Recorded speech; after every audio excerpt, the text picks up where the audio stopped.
नमस्कार। News front के show between the lines में आपका स्वागत है। आज एक विश्व दिवस है और वह विश्व दिवस है बाल श्रम के निषेध का दिवस। और विश्व स्तर पर जो थीम दी गई है, जो विषय दिया गया है अंतर्राष्ट्रीय स्तर पर, वो दिया गया है एक्ट नाउ, और उसका दूसरा भाग है एंड चाइल्ड लेबर। यानी अब एक्शन शुरू कीजिए और चाइल्ड लेबर को ख़त्म कीजिए। जाहिर है कि पूरी दुनिया में, लगभग हर देश में आज बाल श्रम पर, बाल श्रम की समस्या पर, बाल श्रम के अभिशाप पर बातचीत हो रही है। जाहिर है कि आज के दिन ही हम ख़ास तौर पर इस पर हम बातचीत करते हैं। वैसे तो ये इतनी बड़ी समस्या है कि वो रूटीन में होना चाहिए, और इतनी बड़ी समस्या है कि ये बाल श्रम की जो समस्या, ये सिर्फ कोई करुणा, दया या कोई मानवता, इस लिहाज से नहीं, बाकायदा हमारी व्यवस्था जो है, जो भी राजनीतिक व्यवस्था है, आर्थिक व्यवस्था है, सामाजिक व्यवस्था है, कानून की व्यवस्था है, उन सब पर असर डालता है। ये एक ऐसा पॉइंट है, ये एक ऐसा नुक्ता है जो बड़ा महत्वपूर्ण है बाकी सारी व्यवस्थाओं के लिए भी। उस लिहाज से ये महत्वपूर्ण माना गया, और 2002 से, आज से 18 साल पहले से हम ये दिवस मनाते आ रहे हैं। तो आज हम एक बातचीत जो यहाँ करना चाहते हैं, वो मेरे अपराध शास्त्री होने के नाते एक उस पहलू पर बातचीत करना चाहते हैं जो कि अपराध का पहलू है।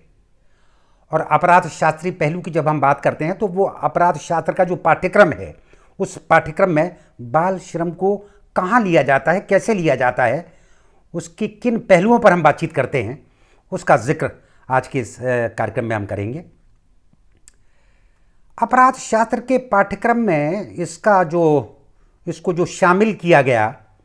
वो शामिल इस लिहाज से किया गया कि हम ये मानते हैं कि जो भी अपराध है, अपराध के जो कारण है, करीब 89 कारण वो अपराध शास्त्र के विद्यार्थियों को पढ़ा दिए जाते हैं, और वो कुछ वर्गों में पढ़ा दिए जाते हैं। तो उस लिहाज से ज़रा मुश्किल आती है कि इसका सबसे बड़ा कारण हम क्या माने अपराध का। तो पूरी दुनिया की एक सहमति है कि सबसे बड़ा कारण ये मान लिया गया आमतौर पर कि आर्थिक कारण सबसे बड़ा कारण होता है। और यह आर्थिक कारण बाकी हमारे जो सामाजिक, हमारी जो राजनीतिक, हमारा जो वैधानिक, वो जो पूरा ढांचा है, पूरी व्यवस्था है, उस व्यवस्था पर असर डालता है। तो अगर हम बाल श्रम को आर्थिक कारणों के लिहाज से देखेंगे तो बहुत आसानी से पता चलेगा कि आमतौर पर बच्चे से काम करवाना वो आर्थिक कारणों से है, और उन आर्थिक कारणों से होने वाला ये जो बाल श्रम है, इसे रोकने के लिए हमने कानूनी प्रावधान किए, पूरी दुनिया ने किए। हमारे देश को देखें तो 1960 में ही हमने जुवेनाइल जस्टिस एक्ट वो लागू कर दिया था। बड़ा लंबा चौड़ा एक्ट है, और उसके बाद उसके क्रियान्वयन के लिए कोशिशें हर साल हर दिन वो होती रहती हैं। आवारा बच्चे हों, भगोड़े बच्चे हों,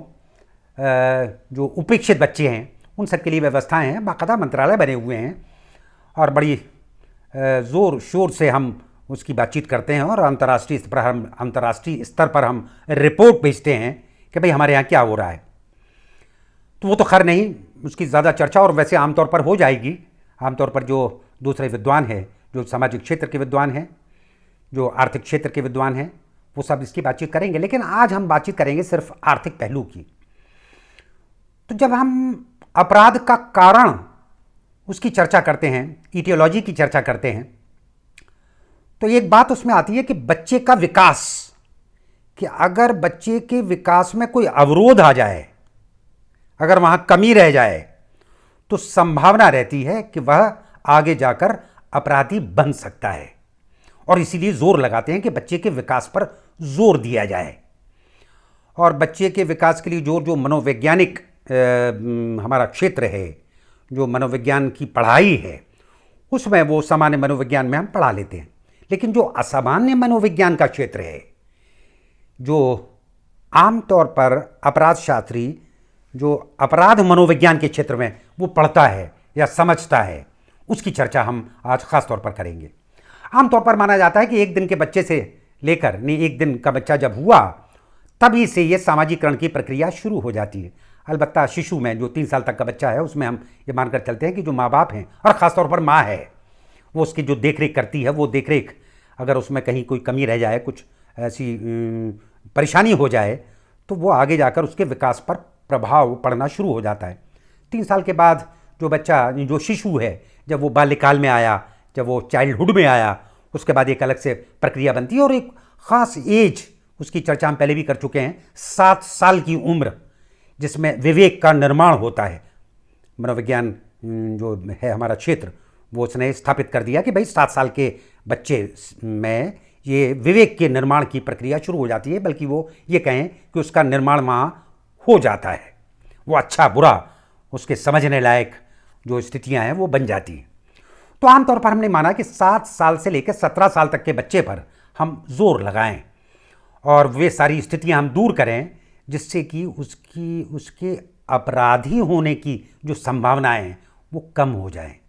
और आमतौर पर अभी जो अपराध शास्त्रीय अध्ययन है, जब उसमें वो स्टडी हम करते हैं, जो क्रोनोलॉजिकल स्टडी है, जो लॉन्गिट्यूडनल स्टडीज़ हैं, जो कि बहुत पहले से हम उसको देखते हैं कि भाई कहाँ हुआ और उसमें हम कहाँ कहाँ रोकें, तो वहाँ ये बात निकल कर आती है कि भाई बाल श्रम एक ऐसा अभिशाप है, बाल श्रम एक ऐसा अवरोध है जो सामाजिकरण की प्रक्रिया में अवरोध पैदा कर देता है। वो सामाजिकरण की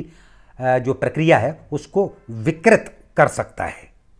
और इसीलिए पूरा जोर लगाया जाता है और लगभग हर देश में वो मंत्रालय बने हुए हैं।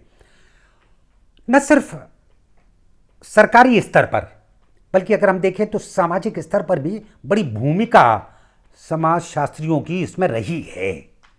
और समाजशास्त्री जब सामाजिक विघटन की बात करते हैं तो ख़ास तौर पर बात करते हैं कि जो भी परिवार का विघटन है, उस परिवार के विघटन से बच्चे के विकास पर फर्क पड़ता है, उस पर बहुत बुरा असर पड़ता है। और इसीलिए आज के दिन अगर हम परिवार को भी देख लें, अगर हम समाजशास्त्र को भी देख लें, अगर हम अर्थशास्त्र को भी देख लें, तो वो एक काम की बात हो सकती है सिर्फ कानून की बात करने से, क्योंकि कानून को बना देने के बाद उसके क्रियान्वयन की समस्या बड़ी बारी खड़ी होती है। ऐसे व्यावहारिक कानून बना पाना जो कि आसानी से लागू किए जा सकें, ये एक समस्या न सिर्फ बाल श्रम के मामले में, दुनिया के लगभग हर समस्याओं के मामले में आ गई कि अगर हम कोई कानून बनाते हैं, ख़ासतौर पर भ्रष्टाचार, और बाल श्रम एक भ्रष्टाचार का रूप ही माना जाए, क्योंकि उस पर हम बच्चे पर जिम्मेदारी नहीं देते, हम बच्चे को मानते ही नहीं कि वह अपराध कर सकता है, और इसीलिए बच्चे के लिए हम बाल अपराध का इस्तेमाल नहीं करते, हम बाल अपचार का इस्तेमाल करते हैं। बड़ा ध्यान रखा हमने भाषा के मामले में, और अंग्रेजी में भी इसको जुवेनाइल डेलिंक्वेंसी कहते हैं, बाल अपचार की जो अंग्रेजी वो जुवेनाइल डेलिंक्वेंसी। तो बच्चे पर नहीं है ये पूरा बोझ, या बच्चे पर नहीं है इसकी जिम्मेदारी, इसकी जिम्मेदारी बच्चे के पालन पोषण करने वाले पर है। और बच्चे के पालन पोषण करने वाले अगर उसके माता पिता को, उसके भाई बहनों को माना जाए तो वो भी पर्याप्त नहीं, क्योंकि उनकी जिम्मेदारी भी किसी की है कि वे अपने बच्चों का सही पालन पोषण कर पाएं। और इसीलिए बात आती है कि अगर आर्थिक समस्या कोई खड़ी हो जाए किसी देश में, अगर असमानता की समस्या खड़ी हो जाए, अगर आर्थिक असमानता बहुत हो, अमीर और गरीब में खाई बहुत बड़ी हो, तो बाल श्रम की समस्या को पनप जाना बहुत ही आसान सी स्थिति है।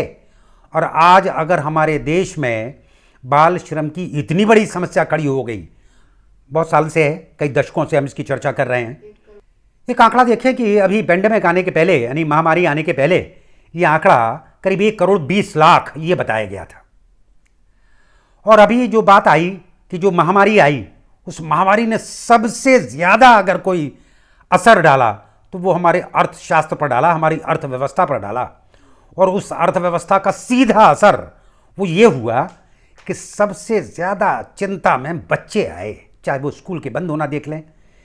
उनके वहाँ से मतलब जो संभावनाएं हैं। अभी एक रिपोर्ट और आ रही है कि बच्चे जो जिन देशों में स्कूल नहीं गए और जब वो स्कूल खुले तो वहाँ पर ड्रॉप आउट, यानी उन बच्चों का वापस स्कूल में जाना वो कम हो गया। जाहिर है कि अगर वो बच्चा स्कूल नहीं पहुँचेगा, वो घर पर रहेगा या मोहल्ले में रहेगा या बाहर घूमेगा, तो वो बहुत ज़्यादा संवेदनशील स्थिति है कि बाल श्रम उसको अट्रैक्ट कर ले, बाल श्रम की तरफ वो धकेल दे उसको। ये एक समस्या खड़ी हो गई। एक आंकड़ा है अपने देश में ही पेंडेमिक के दौरान इस महामारी से जो असर पड़ा है, जो हमारा विषय आज का है बाल श्रम, तो जो बच्चों की बात जब हमने देखी, जब हमने उसका हिसाब लगाया कि इस महामारी में जो मौतें हुई और उन मौतों में जो संरक्षक थे, जो माता पिता थे,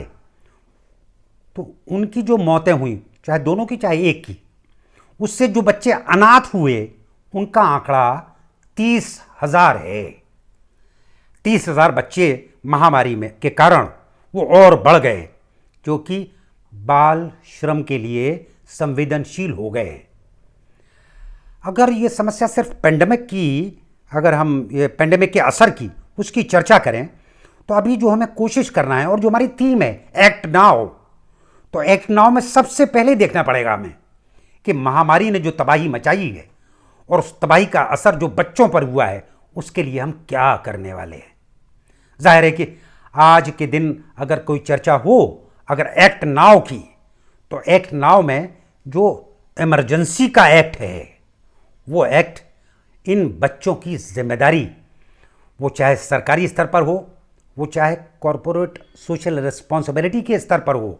चाहे वो सोशल सेक्टर हमारा जो है, जो हमारी सामाजिक संस्थाएं हैं उनके स्तर पर हो, और चाहे वो जो समर्थ माँ बाप हैं उनके स्तर पर हो, उन चारों स्तर पर गौर करना पड़ेगा। और ये आंकड़ा जो 30,000 है, ये आंकड़ा दिया हुआ आंकड़ा है। अभी जिस तरह की बातचीत आ रही है, अभी जिस तरह के आंकड़ों को लेकर एक दुविधा, एक भ्रम, वो स्थिति बनी है, तो इसका हमें सही अंदाज़ा नहीं है कि समस्या है कितनी बड़ी।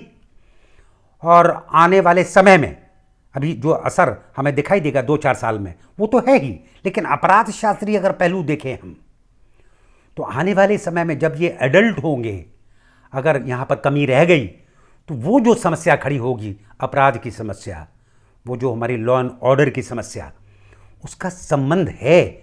आज के दिन जो हमारी थीम है, इस थीम से। तो हमें अभी से चिंता करना शुरू कर देना चाहिए। और ख़ास तौर पर जो थीम हमारी है एक्ट नाउ, तो एक्ट नाउ पर इससे बेहतर कोई और मौका नहीं हो सकता कि बाल श्रम पर, बाल श्रम के निषेध पर, जो हम पिछले 18 साल से कोशिश करते आए हैं और जो इस दिन हम चर्चा करते आए हैं, आज उसको घनीभूत करने की ज़रूरत है। आज उस पर कुछ ऐसे कार्यक्रम बनाकर या कार्यक्रमों के सुझाव देकर सरकार को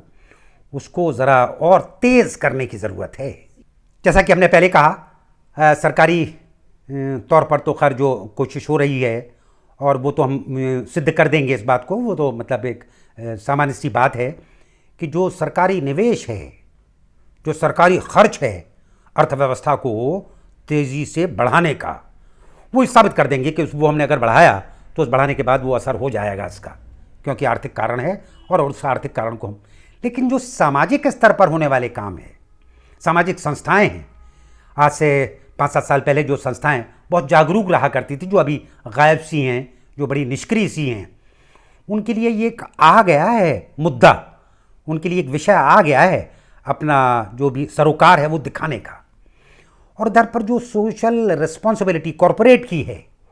उनको भी अपना कार्यक्रम बना लेना चाहिए कि इस क्षेत्र में वो क्या, और ख़ास तौर पर इसमें जो पैथोस है, इसमें जो दया और करुणा का जो भाव है